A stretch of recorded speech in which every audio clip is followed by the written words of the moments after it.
আসসালামু আলাইকুম। RS future YouTube চ্যানেলে আপনাদের সবাইকে স্বাগত।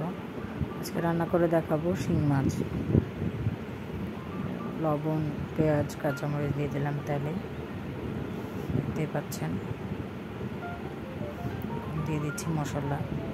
আগে দিয়ে দিলাম আদা বাটা, এখন দিয়ে দিচ্ছি জিরা বাটা, দিয়ে দিচ্ছি রসুন বাটা,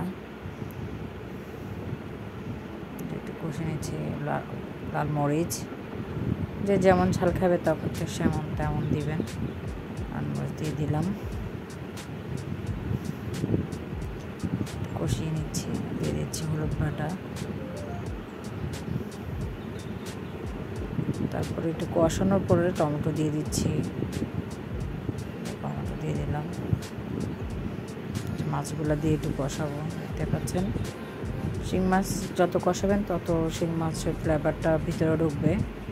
এই যে কষানো হচ্ছে, এটা সামান্য ঝোল দিয়ে দিলাম, বেশি করে কষিয়ে একটু ঝোল দিয়ে দিলাম, সিদ্ধ হবে।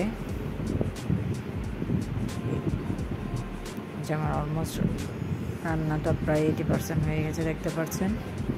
শিং মাছ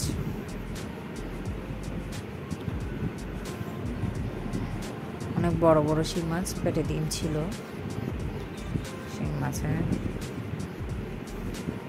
যে হয়ে গেছে প্রায়, ধনেপাতা দিয়ে দিলাম। ধন্যবাদ সবাইকে। আসসালামু আলাইকুম।